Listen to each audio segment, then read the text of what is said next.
আল্লাহ রাব্বুল আলামিন বলেন ইন্নাল্লাযীনা কাযযাবু বিআয়াতিনা ওয়াস্তাকবারু আনহা। এক নম্বর হলো যারা আমার আয়াতকে, আমার কোরআনকে কাযযাবু মিথ্যা সাব্যস্ত করেছে, মিথ্যা প্রতিপন্ন করেছে। যারা আমার কোরআনকে মিথ্যা বলে, যারা আমার কোরআন মানতে চায় না। দুই নম্বর ব্যক্তি হলো কোরআন শুধু মানে না তাই নয়, ওয়াস্তাকবারু আনহা, কোরআনের সাথে অহংকার করে। কোরআনের সাথে কি করে? অহংকার করে। প্রথম কথা মানে না, মিথ্যা বানায়, আমার কোরআনের আয়াতগুলোকে তারা মিথ্যা সাব্যস্ত করার চেষ্টা করে। তারা এই কথা বলতে চায় যে কোরআন আসলে এই জামানায় চলে না। কথা বলেন নাউজুবিল্লাহ।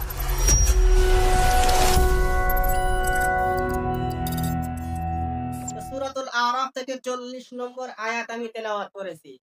আল্লাহ রাব্বুল আলামিন এই 40 নম্বর আয়াতের মধ্যে বলছেন ইন্নাল্লাযীনা কাযযাবু বিআয়াতিনা ওয়াস্তাকবারু আনহা লা তুফাত্তাহু লাহুম আবওয়াবুস সামাই ওয়া লা ইয়াদখুলুনাল জান্নাতা হাত্তা ইয়ালিজাল জাবালু ফি সাম্মিল খিয়াত ওয়া কাযালিকা নাজজিল মুজরিমিন।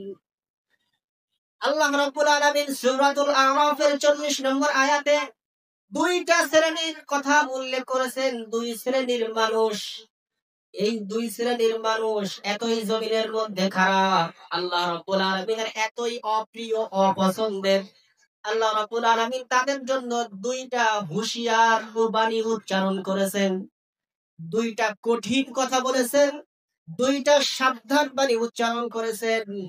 আল্লাহ রাব্বুল আলামিন দুইটা সাবধান বাণী দিয়েছেন। কি সাবধান বাণী? আগে সাবধান বাণীটাই শুনি।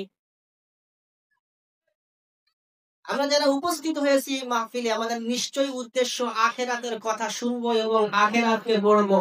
আমরা জাহান্নাম থেকে মুক্ত হয়ে জান্নাতে যাব। কথা ঠিক না বেঠিক? আল্লাহ রাব্বুল আলামিন বলেন জমিনে দুই শ্রেণীর মানুষ আছে যারা কখনো জান্নাতে যেতে পারবে না। আল্লাহ রাব্বুল আলামিন বলেন তারা জান্নাতে যাবে না। দুই নম্বর কথা হলো তাদের জন্য আসমানের দরজাটাও খোলা হবে না। বরং তো দেখি আসমানের দরজা যদি খোলা না হয় জান্নাতে যাওয়া কি সম্ভব হবে কিনা? আসমান কোথায়? জমিনে না? জান্নাত কোথায়? জমিনে না আসমানে? আসমানে না।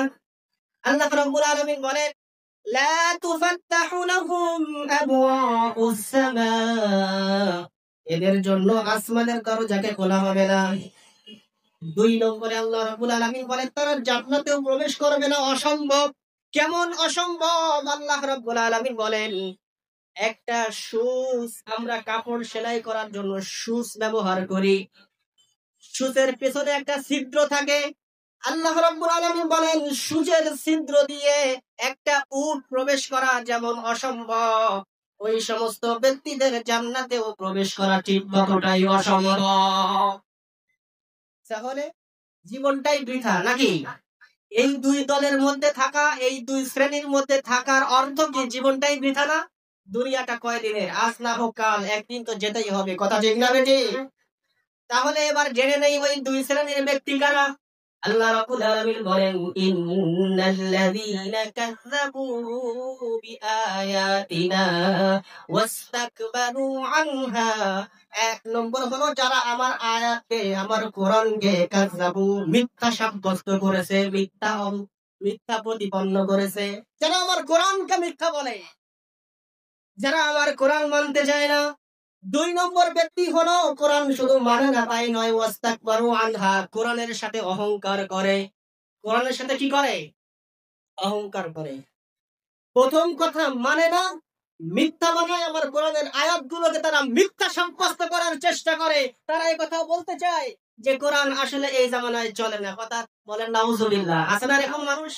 দুই নম্বর তারা কোরআনের সাথে অহংকার করে, নিজেরাও মানে না, যারা মানে তাদেরকে চোখে দেখতে পারে না। এরকম ব্যক্তি আছে না নাই?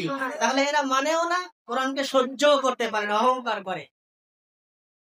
তাহলে এই দুই শ্রেণীর মানুষ, তাদের জন্য আসমানের দরজাও খোলা হবে না, তারা জান্নাতেও যাবে না। তা কোরআন মানতে আমরা সবাই রাজি আছি না নাই?